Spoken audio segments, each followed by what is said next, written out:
Ladies and gentlemen, happy Sunday. What is up? Welcome to week 20, confirmed moments ago by John's notes of Roleplay Blades. I'm djWHEAT, joined, of course, by Zeke, John, Jeff, and Ann. And we've got some killing to do today. But before we get into it, we I think have some news, and then we want to hear from everyone as well. And I'll actually let John then start it off because JP announced sort of what's going on with like the live shows, some of the other shows, and some of the Patreon stuff. And that includes Blades. So I thought it might make sense that we chat about that right out of the gate. John, Yeah. You want to talk a little bit about that? I actually have not seen what has been announced. Oh, well, great. I've been off the internet. Sorry about that. I know things. I don't know what's been announced, so I don't want to say. Okay. So I'll. What John totally remembers. It was just about the fact that like Mere Shades, that there was definitely a finite story within the Blades that was being presented on Roleplay, and that's what I was talking about. Yes, that is right. We are headed towards a wrap up of the story of Blades in the Dark. I think we're aiming for 25-ish. Is that right? 5 more episodes in the story of these fine characters, and I know we're all going to be very sad to see them go. But it's been a really fun run, and I think most stories benefit from endings. You know, all the comics that I love typically are the ones that have ends to their story and don't just sort of dribble out forever over time. So I think it's good to aim for an end point, and I feel like we're getting poised to do that, where all our characters are starting to discover the key to their personal story. Finale is here, so I'm excited about it. It is bittersweet, but I think it's going to be fun to see where you guys take your characters and where we end up, where we leave them as we wrap up the story. Great. And how have you been? I've been well. I have the apartment. I got the place that I was trying to get. It's all finalized. The move-in won't happen for a while, but it's all the ifs are taken care of. So I feel very relieved that that's all. How long after last week's show did you find out? Because I remember like that was kind of, you were in that limbo mode, right? Yeah, it was the Tuesday after that. So this last Tuesday, we finalized everything. So I've been in SketchUp, laying out the place, laying out the furniture design for the new place, and making shopping lists and everything. So that's what about are you going the packing yourself route, having someone move it, doing it all? What? I'm packing myself, but I'm definitely using movers. I learned my lesson the last time I moved. The last time I moved into this place, I used movers for the first time, and that was it. I was like, yep, I'm doing this. I'm never moving myself again. It was so nice. So yeah, definitely getting movers. Actually, I think packing yourself is also the way to go. After having done multiple different styles of that moving, I find that like they almost pack like too carefully in a way. Like they will fill whole boxes with 2 items and then like fucking 30 pounds of paper. Yeah. I'm just like, that, you know what? That stuffed animal did not need that level of transport to get from this point to this like point. Bubble wrap. They have their pillows, like. Yeah, like, and they use that paper, I don't know. We've unpacked a few boxes, and Jen and I have just been like, what the hell were they thinking? There's like utensils in here, and that's it. This giant box. So pack yourself. Yeah, I'm packing myself. I'm using it as an opportunity to lighten all my my material goods too. I think I mentioned that last time. I'm gonna do the book culling and all the DVDs and all that crap that I don't need anymore. So did you decide a way to do that? Yes. Some of it is going to be. I think we might do some stuff for St. Jude. Actually, I've got some stuff. Oh, nice. I want, so my girlfriend recommended that might be a fun thing to do, to auction off some of the comic book collections and stuff like that, to do some charity fundraising. So I think we're going to do that. Fantastic. Yeah. Great. For that. Awesome. Yeah. Great. Let's do Zeke. How you been, buddy? I've been good. Yeah, just That's it, huh? Yeah, great. Yeah, just chilling and I took a me day yesterday where I didn't do anything. What? No, I you barely did left my something. room. You did some. Oh, you did like you watch Swamp People all day or something like that. Some like silly guilty pleasure. Wow, you nailed it, dude. I sat there and I caught up on Supernatural. Okay. Pretty much Swamp People, you know. Oh yeah, it's bad. It's pretty. I don't make any like justifications for that show. It's really that bad. They are doing a Scooby-Doo Supernatural like in cartoon style. That's a thing? I have no idea. Get worse. Why not? And I thought I saw you nodding. And is that something you heard too? Something about maybe I'm misremembering. I thought I saw something about them doing that though. But I honestly never watched Supernatural, so. Yeah, me neither. But I heard you watch 5 seasons. That's it. Don't watch Supernatural. It's not, I would not recommend it to anybody. Season 12 just hit Netflix. That's what I'm doing. Like I'm catching up on. I'm rewatching season 10 and 11, and then I'm gonna move into 12. Yeah, so that's what I did yesterday. I didn't feel like moving, so I just stayed in bed and watched Netflix all day. There's nothing which wrong I with want that, to do man. from time to time. There's nothing wrong with that. Yeah, it's good to take a me day every once in a while.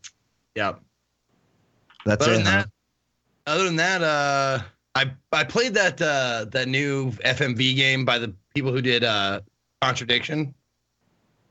I gotta look this up. Did any of you guys play Contradiction? Spot the Liar? No. Oh, okay.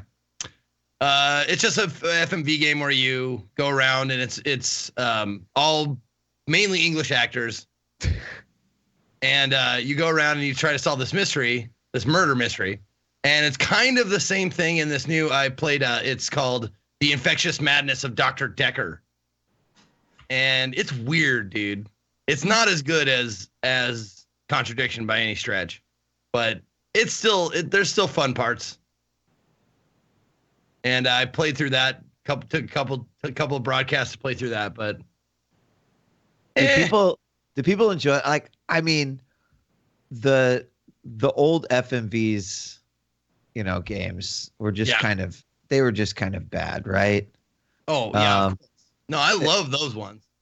Are these just as bad, and that's why no, they're good? They're not. That's the thing. That's what makes them not as fun. Is they're not super cheesy or poorly acted or anything like that. It's just it's super straight, like serious, and the actors aren't horrible, but they are.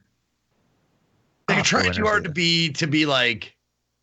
To put the Contradiction was great because there was definitely some tongue-in-cheek humor and that kind of stuff, but with this one it was trying a little too hard to be esoteric and like talk about different dimensions, and it was just strange, a little pretentious. I can't wait to play it, Zeke. You've really just given it that gold star Zeke approval of greatness. Awesome. I did fall in love, though. I fell in love with one of the characters. Like for real or in game? No, like for real. Like in real life, whoever was the actress for Mariana just is like my type. Dude, we're in the 21st century now, man. She's got a Twitter. No, I know. Looked her up. She's trying to be Batgirl. She's trying to be Batgirl? She's going to audition to be Batgirl. Oh. Yeah. Oh, we're all trying. Who's this person? What's the game called? I'm looking her up. It's called The Infectious Madness of Dr. Decker. And she plays a character named Mariana in the game. Okay. I want to see what Zeke's type is. Be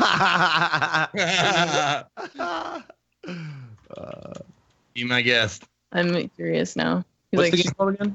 Mariana.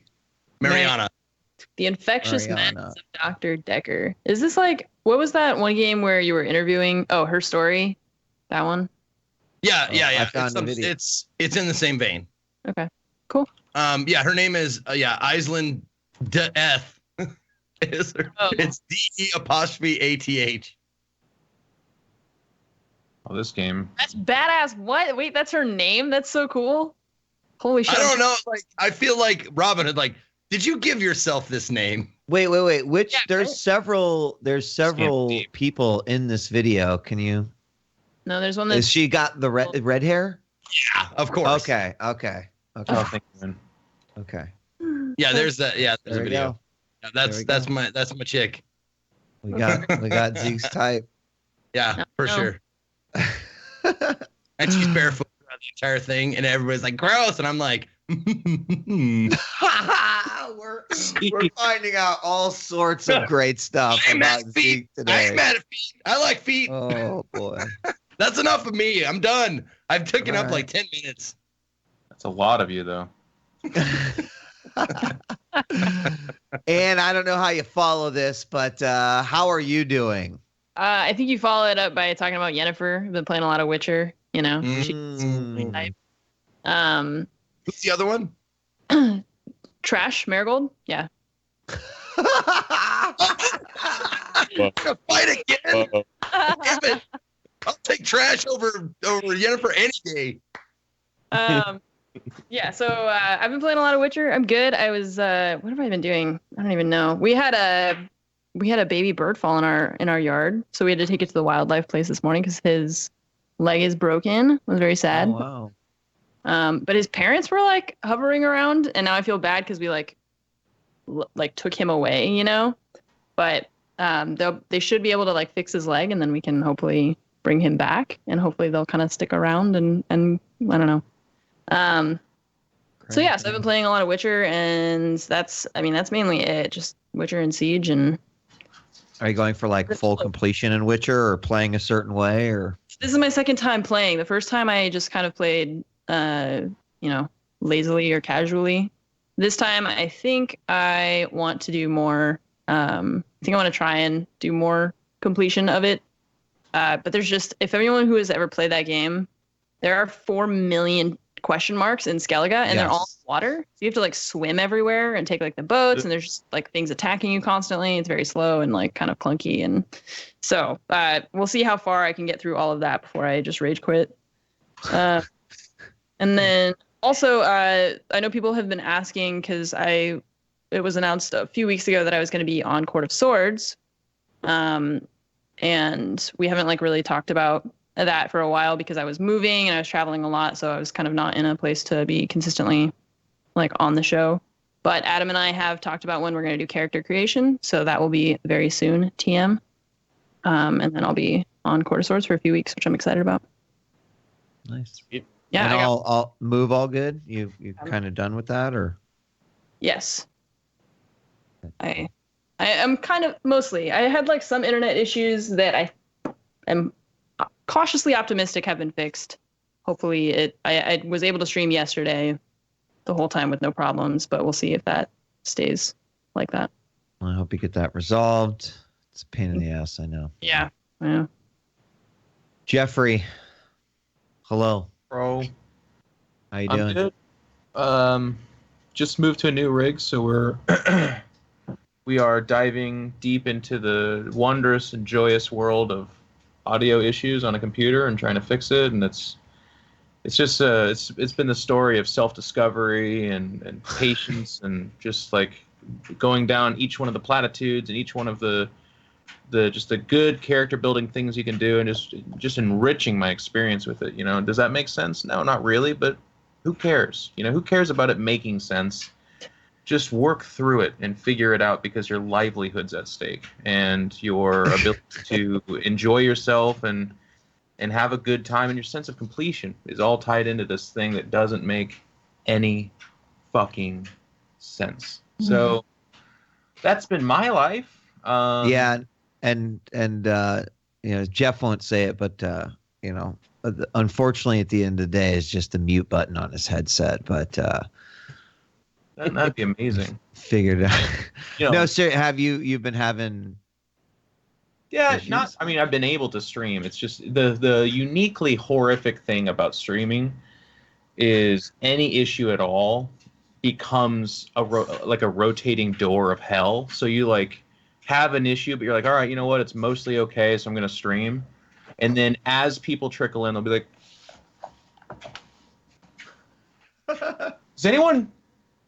do you hear that slight? Is it clipping a little bit? And then they'll be like, I think it's clipping a little bit. I think it's clipping a little bit. I think it's clipping a little bit. I think it's clipping a little bit. Hey guys. It's in the title. I tweeted it out. I'm not going to put in the FAQ because like, Jeff, it's clipping. I'm like, all right. Just, we're having audio issues, but it should be okay. I want to stream. Like, Jeff, it's clipping a little bit. And it just goes on forever. And eventually, there's my favorite evolution of this, too. The point is like, you're like, guys, if you see someone else say it, please know that that's what's going on. You don't need to say it. And they'll be like, Jesus, look, you used to be cool, but you're like a douchebag right now. This has been my life. Again.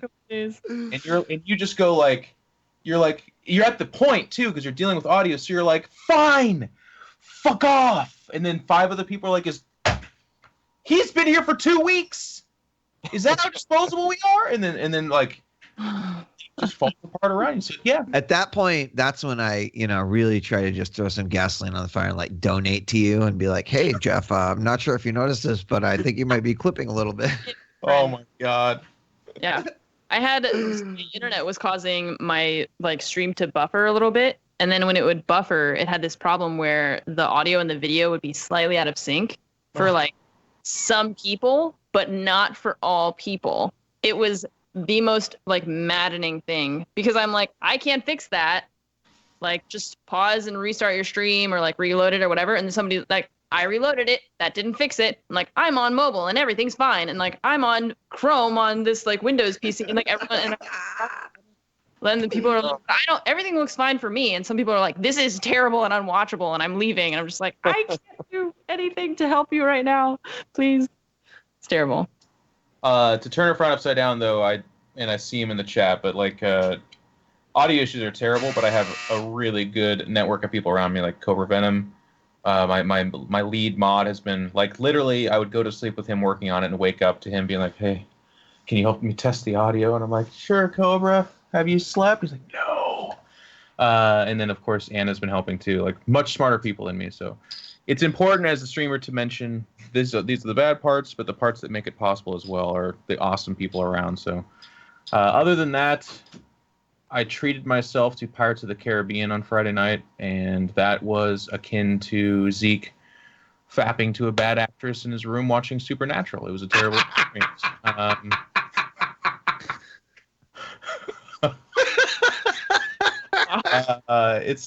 It's bad for all the reasons that you stopped liking Pirates of the Caribbean, and I don't know.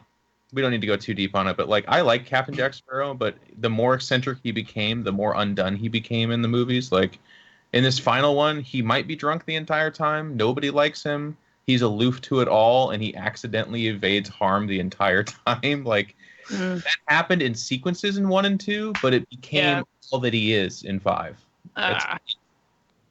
And it's like I liked how eccentric he was, and I liked his character, but it made it more realistic when there was like ups and downs to it. Now it's just like 11 the whole time. Look at these wacky hijinks that Captain Jack Sparrow finds himself in. Yeah, exactly. I'm going to see it tonight after Blades, and like because Jeff hates it, I like, doesn't it? I have this. No, I don't. I'm not attracted. But I'm just gonna be like, man, that was not bad. Anyway, I'm looking forward to Tuesday. Yeah.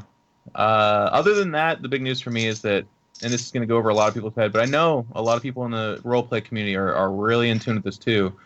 8th edition Warhammer 40k is coming out June 17th, which is like, I don't even know what to example. It would be like a D&D 6th edition, and it's like we're changing everything. It's going to be more accessible. It's going to be more released models that are at the caliber they're doing right now. And I think most importantly, my Tyranids are going to be playable and fun. So I'm very excited. And I was like, gosh, I was like, just final thing. I was like, I was like, dear celestial spirit up there, if you could just have it come out on a great weekend, that'd be wonderful. And they're like, how about June 17th?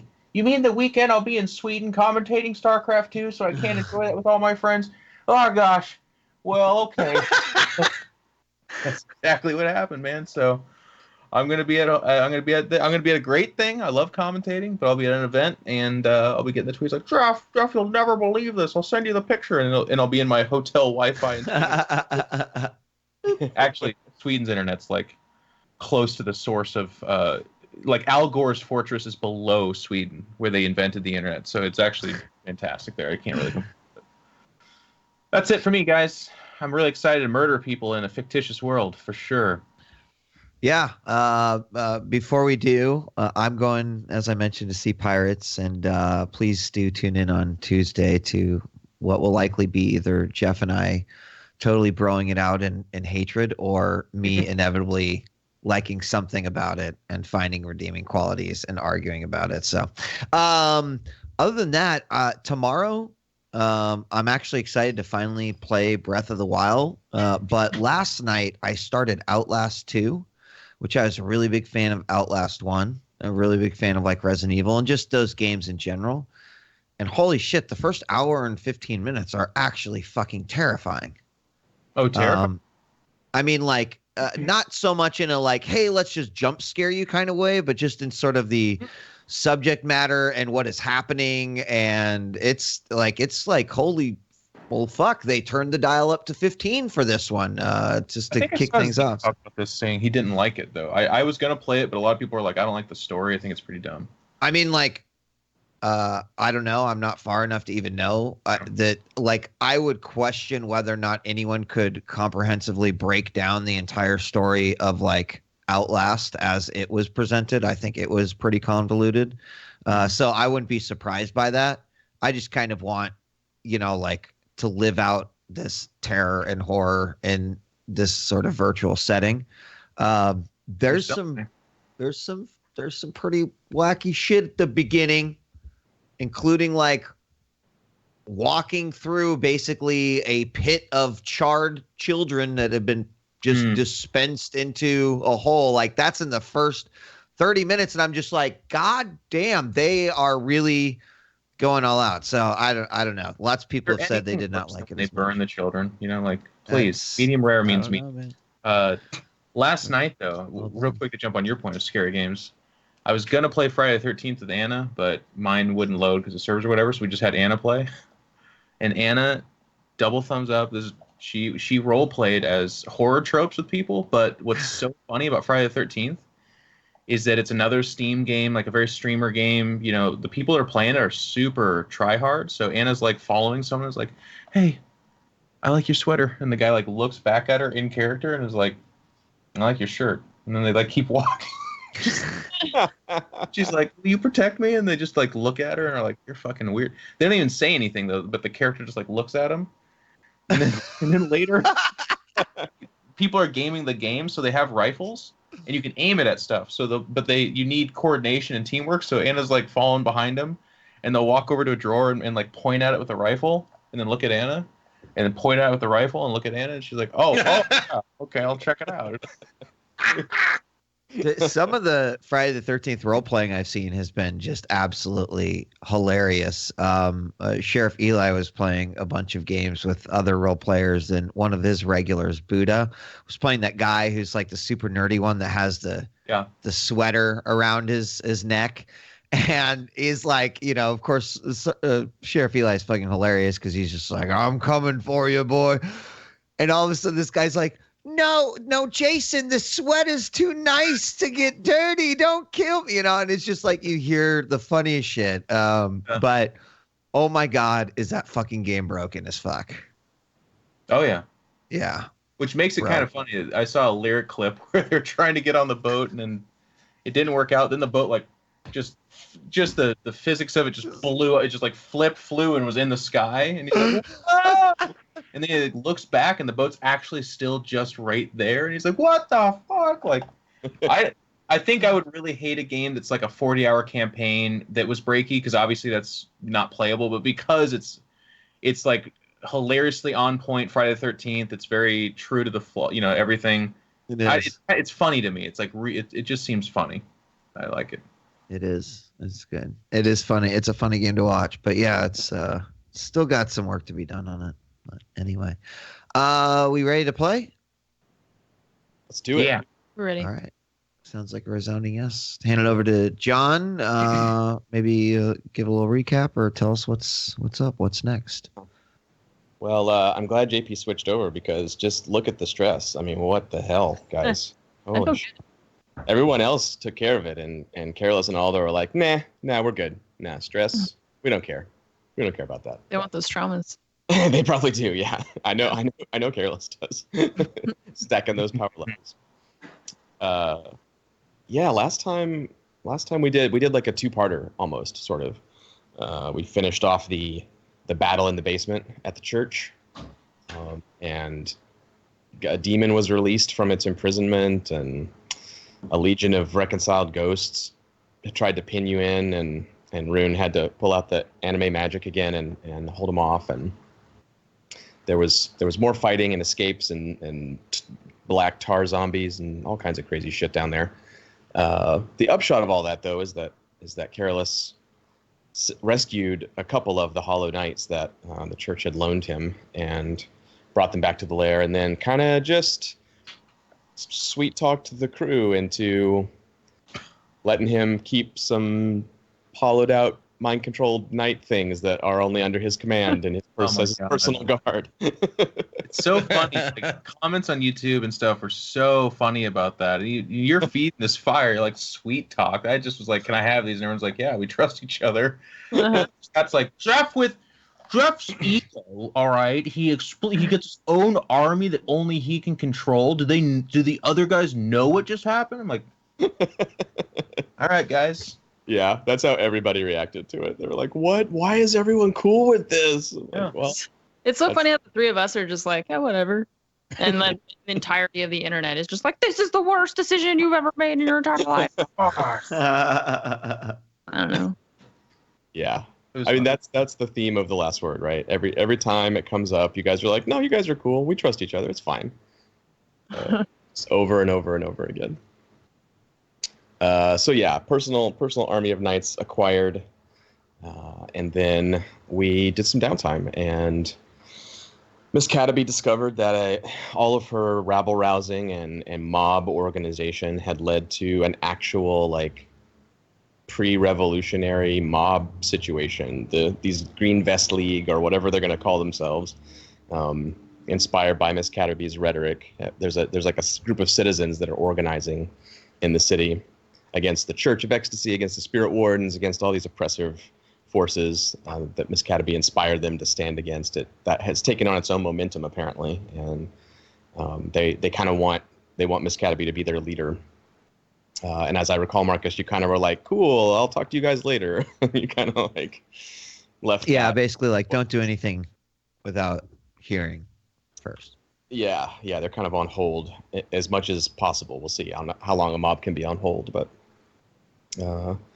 And then we had some lore happen last week. We had a lot of lore came out.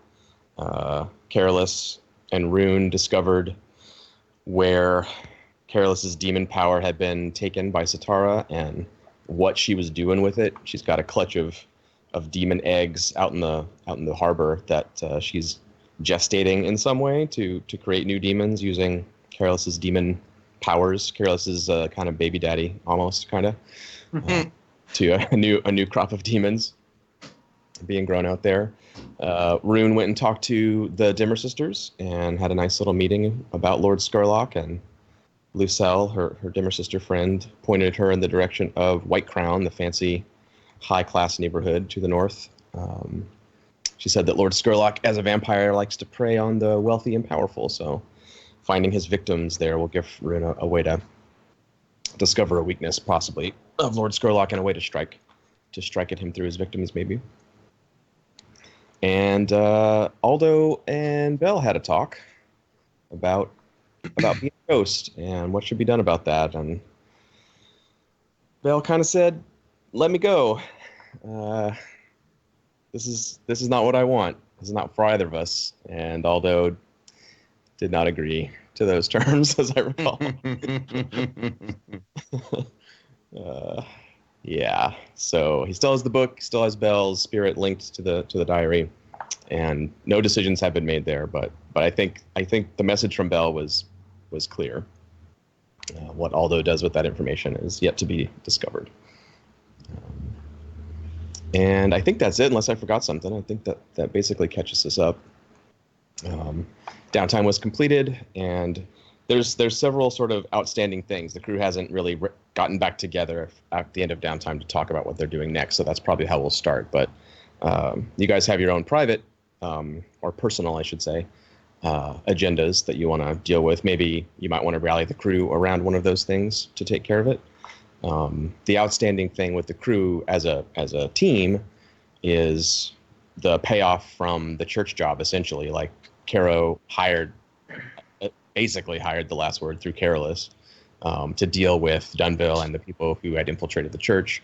And you guys essentially went and did that for them. You took them out, destroyed the cult that was inside the church, the double agents, and discovered their ritual sanctum under the church. And Miss Cataby destroyed their ritual by taking the heart out, whatever that did, we're not sure.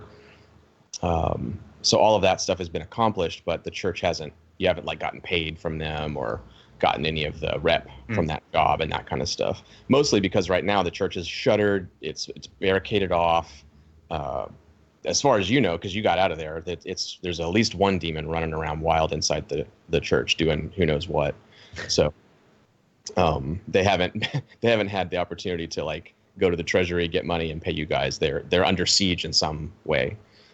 So that's sort of the outstanding issue for the crew in general, I think. But maybe to start this episode, we can cut back in after Zeke's. I think the last thing we did was Aldo's scene at a safe house. The Lost let him use the safe house to talk to Belle. So maybe after that's over, Aldo comes back to the lair and we can have a family meeting there at the library. And you guys can figure out what next steps are going to be. Does that sound good? Yeah. All right, cool. So we're back at the library. It's basically the same as ever. It hasn't really been upgraded a whole lot since the beginning, but there is a new feature as you come back, although there's a secret entrance that you guys use because your lair is hidden still. The Spirit Wardens tried real hard to find it there for a little while, but they had bigger fish to fry, so they had to kind of give up on that. Actually, several crews have tried to find your lair, and no one has succeeded so far. But as you come down through the last secret door that's in the lower level of the library, and it rotates out one of the bookcases, there are two of those hollow knights standing like statues, basically, flanking the doorway, facing in like this, so you have to walk between them to go inside the lair. And they're even taller than Aldo. Their eye line is like slightly above yours, and they're standing perfectly stock still like statues. And you see, peppered around the room, the other 6 knights arranged like decorations, practically, standing stock still. They blend into the library quite well. A casual observer would think that maybe they're just suits of armor or something that have been propped up here, but you know better. And as soon as the door opens, you're just flanked immediately on either side by these steel-clad suits of armor glaring down at you. Not in a menacing way, but yeah. And everyone else is there around the table, perhaps in the center of the room, lit by the electric lights. Carolus, are you taking the lead here? Do you have a meeting situation you want to discuss, or is someone else? Sure. Someone else? I mean, I think as he enters, I just kind of like smile at him, and I'm always smiling, I guess, and I say to the room like, I would love to hear what everyone wants to do. I think for me personally, the only thing is that I should return to the church to secure our payment for the last endeavor that we did partake in. Other than that, I'm open to hearing what we should eliminate or work on.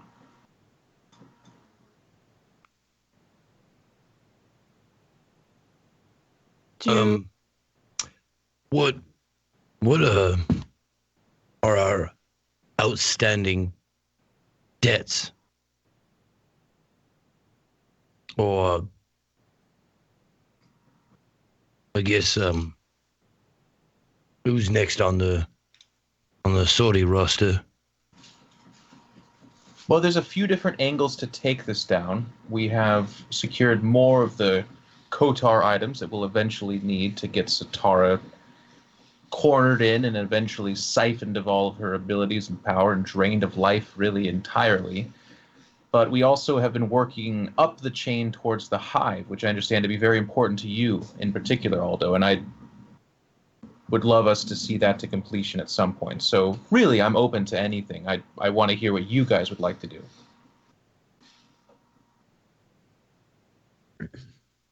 I think, I mean, if no one's like really speaking up, I think Cataby just says, you know, frankly, I'm down for just about anything on that list, but obviously, I'd like some extra time on the artifacts. Of course, more research needs to be done. With Dunville eliminated, he kind of like pushes the chart that John just showed up there on the map, like more towards the middle of the table. He says, that pretty much does it for that lineage up until the actual 7 themselves. And we also, I believe we saw Dunville escape in spirit form, or whatever the hell that is. Is that correct? Whatever the hell that Who's was. that? Dunville. Oh, Dunville, yeah.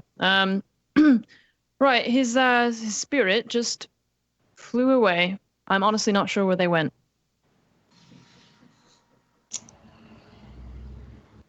Perhaps that's something that I could look into.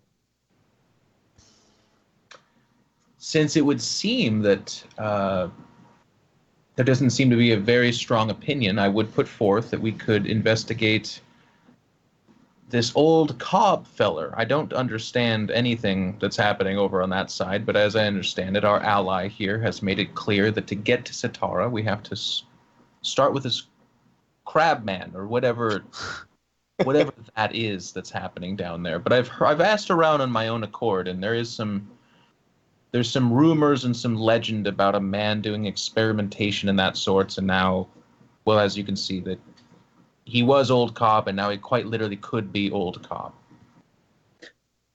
Well, how do we get to Lord Skurlock? Like, my question is, we can take him on right now, but we have to work up the chain, right? So it looks like Brogan is the bottom of that chain.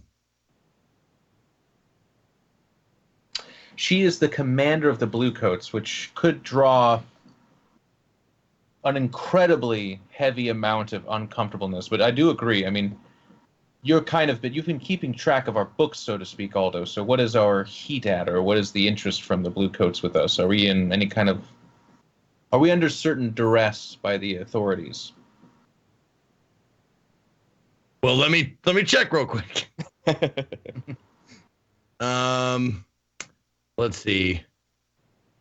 Our heat is,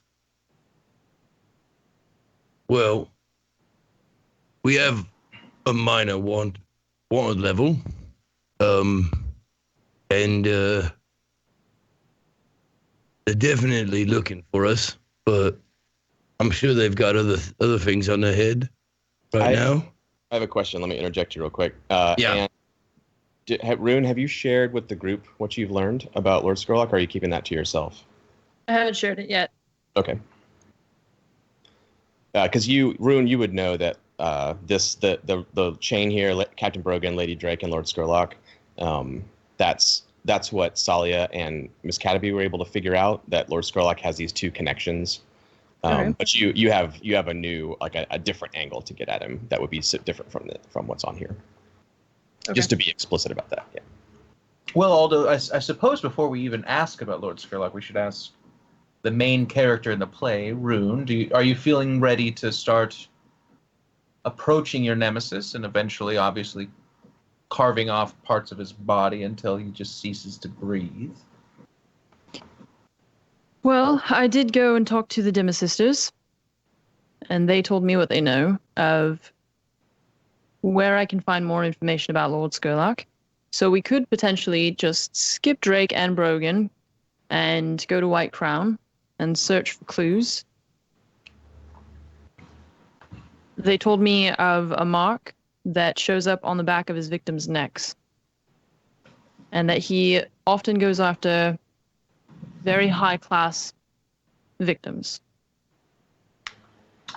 If I understand it correctly, what you're asking is that we doll up Miss Caterpie as a high society con woman. We have Skurlock move in to perhaps leave this mark on the back of her neck, and then we ambush him. I don't think that we want him to leave the mark on the back of her neck, because that would mean that Miss Caterpie is dead. We shall endeavor to avoid such circumstances to the best of our abilities, but honestly, it's really just, it's in the hands of, fate. Does anything happen to these bodies when they have the mark? I don't know. I haven't found that. I think Rune knows something about vampires. They sometimes they kill their victims and sometimes they don't. Oh. It depends on the vampire and their how hungry they are and how much they can control themselves. Okay. When she says mark on the back of the neck, do we all know that to mean vampire, or does that still... Yeah, because I would interpret it like as a symbol or something. Like it is a symbol, yeah. Okay. Yeah, it's like a mystical kind of mark. But not all vampires drink blood, that they feed on their victims somehow, and whenever they feed, it leaves a distinctive sort of occult marking on them. That's pretty esoteric occult knowledge. If you're the type that, I think Aldo probably has studied, Careless probably knows this kind of thing. That would line up with your expectations. Like, yeah, that's a vampire thing. They mark their victims. So we know how to kill a vampire then too, or did you? Yeah, what's the lore on that in your world? There's legendary means. The older the vampire, the one of the tried and true methods is, if you can get their spirit out of their body, their spirit bonds with their body in a way that is permanent over a long period of time, and they can no longer like be a ghost separate from their undead form. So in some of the legends, in the Count Dracula kind of books and stuff, that's sometimes what happens. A whisperer will like find out their secret name or something, or some other magical hoodoo, and will force the vampire's ghost out, and the ghost and the undead body can't survive apart from each other, and they're destroyed. So I guess my question was like, is there anyone who would it raise a flag if like a body was discovered with a mark? Yes. The spirit wardens definitely have investigators that would be on top of that kind of thing. And Lord Skurlock, right now, from what you've heard through the newspapers, Lord Skurlock has been put back in his post as Chief Inquisitor for the Spirit Wardens, so he would definitely know about it as well if that kind of thing happened. Okay, so we could potentially set up a body with a mark if we thought that would be helpful to us in some way. Yeah, I think you have the contacts to make that happen, Marcus, if you wanted to. Okay. Not sure exactly what we could do with that, but I just wanted to... Yeah, but if Skurlock is in charge of the Spirit Wardens and he finds a body with this mark that he's been leaving on his victims, I don't... Right. How does that... I don't know how that helps us. I guess if he was then confused because... It would definitely... I feel like I didn't do this to this person. Or maybe if... I have an idea. Ooh, if we do that, if we like leave a body somewhere with that mark and then leave a note being like, we know about you, and like have like a time and a place and then ambush. Mm-hmm. That kind of thing. That could work. Yeah. Ambush Lord Skurlock? Is that... Yeah. Mm-hmm. Yeah. That's like a terrible idea. That's the we have 5 sessions left kind of idea. Yeah. Well, this is the last session. If we just TPK today, like That's right. should probably not do that right now. but maybe tomorrow or next week. So, obviously, Skurlock, Satara's kind of a fit. What about with Velkin? That's still. Yeah, I'm curious to Aldo's like mood right here, where because we as the audience know that Aldo kind of has a potential secret meeting with the ghost of Dunville, and that to deal with the Bell situation. But what's the mood in the room here, Zeke, with Aldo? Like, are you still like all fired up about Velkin as your main target, or is that kind of like dissipated? Well, none of us know that you talked to Bell either. They don't know. Yeah. Because you did that on your own. Last time we saw, you were like, I'm gonna get Velkin no matter what. But you kind of know that you don't really need to do that now. So how do you act? Yeah, I kind of like that chat with Bell kind of took the wind out of my sails. Like, as far as like my tour of vengeance. Well, I mean, Velkin is still the one who let Bell die. Yes, that is true. That is Velkin true. Still let her suffer and die. So like you could still, I can see you still being pissed about that. But yeah. Right. That's true. That's true. Yeah. You don't need Velkin for logistical reasons, but for vengeance reasons, yeah. Yeah. Right.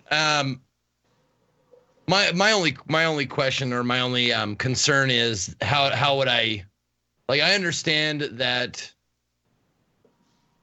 Well, my concern is getting everybody to do what I want to do. Right. And getting Velkin, like Velkin is the admiral of a ship now, and no, Velkin works at a school now. I have that document that will lead me to her. Right, instructor at Dustfall Academy. That's right. Just go kill her real quick, and then we'll do other stuff. Let's just go kill her real quick, just real quick, just quick. Like what? They don't have. Her classroom is in White Crown, so I mean, maybe if you need to do White Crown stuff, you could try to cram it all in together. What else is in White Crown? So we've got Velkin. We've got what's Skurlock's connection to White Crown? He gets victims in White That's Crown. where his victims are. Yeah. Yeah. Oh, okay. He has a home there also. Okay. He has several homes, but one of them is there. So how big is White Crown? I'm looking at the map here. Yeah, it's the whole that northern island across the bridge, the topmost part of the map. That's all of that. Okay. It's mostly like huge estates. The Dustfall Academy is over there. The governor's palace is over there. It's the super nice, non-crowded, like rolling lawns and all that kind of stuff is in White Crown. So blowing up the entire White Crown is not an option. I would say that's not a real practical. Okay. Let me get my temp. We always start there, though. We start with blowing up the entire place, and then we work back. Go from there, yeah. Now, as far as Admiral Velkin goes, what does she teach at the academy? I think Salia told you. Let me double check. It's not that hugely important, but let me find it. Oh yeah, that's right. She teaches advanced Void Sea navigation. Once you get far out to sea, navigating the Void Sea is like pseudo mystical in a way. Okay. She teaches these advanced techniques for the captains who command the Void Sea navigators, which are like usually whispers that are attuned to the Void Sea. But she teaches the officers like how to give them instructions, how to read their occult maps and that kind of stuff. Gotcha. So yeah, and you know that she's part of the hive. Right. She's like a secret member of the hive as well. Okay. Well, the reason why I asked because I was thinking about infiltrating the class at some point to get to know the target a little bit better and her comings and goings and her views on whatever and blah blah blah. What's your lifestyle up to now, Aldo? I've got that one tick. You got one? Yeah. Okay. You won't be able to fit in normally, but you could acquire an asset or something to like fit in as a potential student. I think 2 lifestyle would let people pass automatically, but I don't think anybody has that yet. Okay. So I guess hold on. I guess my question is to everyone here.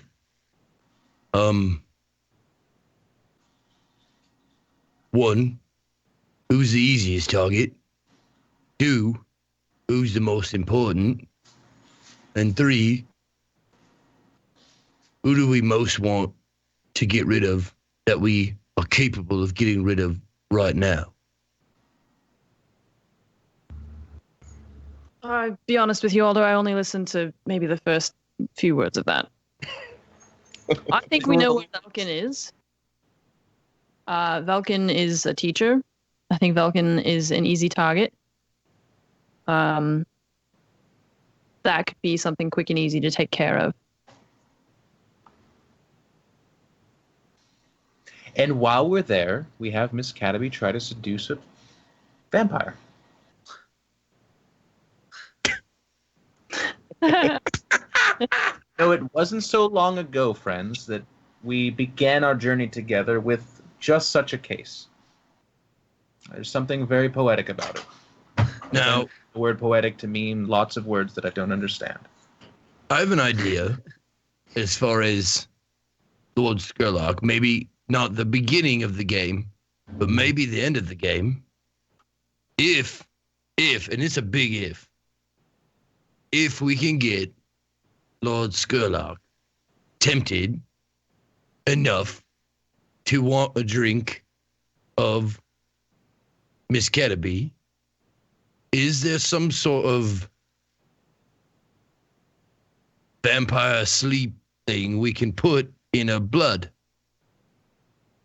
to create a trap that way? Well, vampires, like, they don't all drink blood, right? Yeah. They don't all drink blood. They We know don't know what- what his thing is. All right. Well, that was Don't my worry. idea. I think we just go to White Crown, It'll be kill fine. Velkin, and then see if we can find victims of and to kind of see what his learn more about that, because we don't really know what he does yet. Well, the other thing, Miss Cataby is the only one that might be able to blend in there at White Crown, because if we go there, I know I'll stick out like a fucking herpes sore on a clean face. And doesn't even you, and I point to Careless, Careless looks just this side of shock. And, well, maybe you could do it if we cleaned you up a little bit and dressed you up. But I know I couldn't, and I know Careless couldn't. So it would be down 2 people immediately. It is possible for you guys to get clothing to dress as servants or something like that. It might cost you some coin to do it. But that's a thing you could do to try to. I have 3 in my stash, and I'm only 2 away from an upgrade. So I'm going to do that right now. Well, and that's the other thing. Maybe getting paid by the church could help you. Yeah. Also. So As he says that, I'm like, I understand your concerns, Aldo. I think we can handle this fairly easily. I need to secure payments so maybe we can upgrade our livelihoods. But then also, we should be able to find an asset or 2, and maybe that's a friendly one, or maybe we literally wear the skin of somebody from White Crown. I don't know. We can get creative with it. But I recently learned another analogy. You're thinking inside of a square. I need you to think circular and more surrounding the square with a larger circle. It covers more surface, it's aerodynamic, and it could probably help us in this situation a lot better as I think it. All right. And he Table says, but then it's a plan. We shall seduce a vampire with a curvaceous tall drink of a woman that is Cataby. We will eliminate a school teacher who's at some uppity school, and we will get closer to, of course, peeling the flesh from Skurlock. And then maybe after that, we can start working on demons. Sounds like a plan. Good. I'll get my sword. I'm going to go to the church, of course. And then after that, we should be able to leave very shortly. Yeah. So, okay.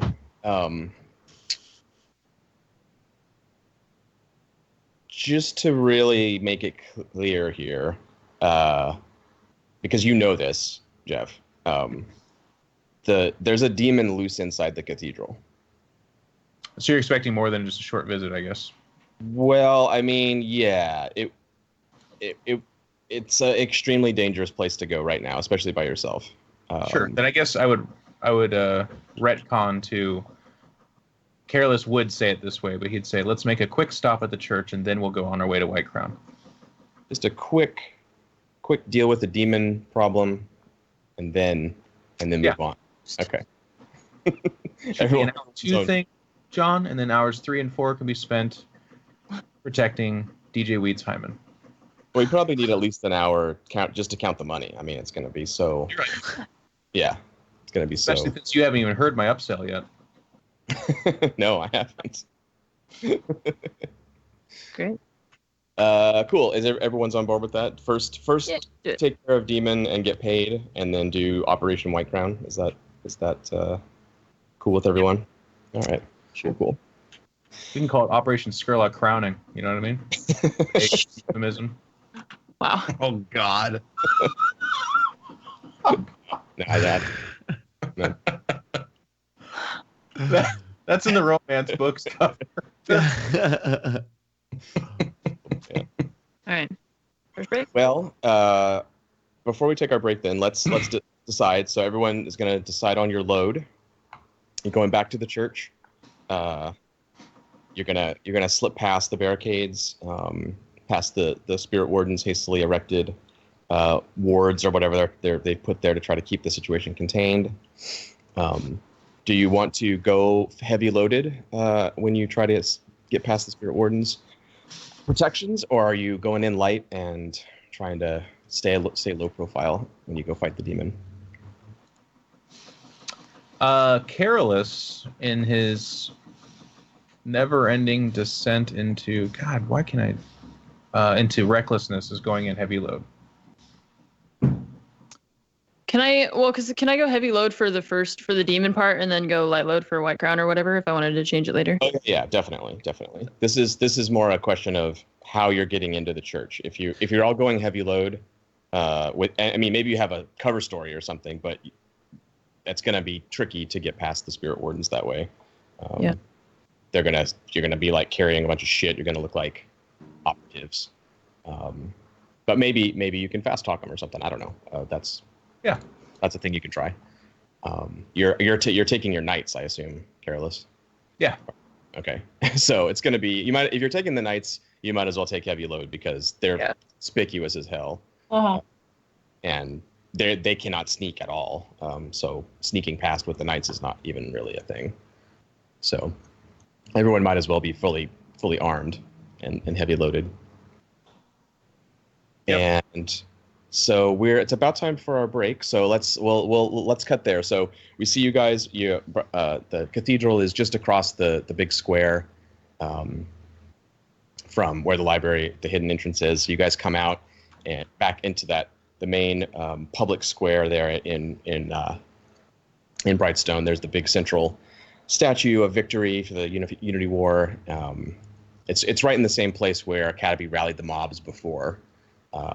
And the street population is still different than it normally is. Brightstone is a very high-class neighborhood, but the kind of riffraff are still around. There's still crow's foot-looking people, lower-class, working-class people, some of them with green vests peeking out from under their coats, just hanging around, kind of milling about, clumping at street corners and talking under their breath and eyeballing rich people as they walk back home. And the blue coats are looking nervous. They're understaffed. There's all kinds of stuff happening right now across the city that's thinning out their forces. So it's still that same atmosphere of like just under the surface, stuff is bubbling. But no one is approaching the cathedral itself. There's a clear space out in front. There's a Spirit Warden wagon.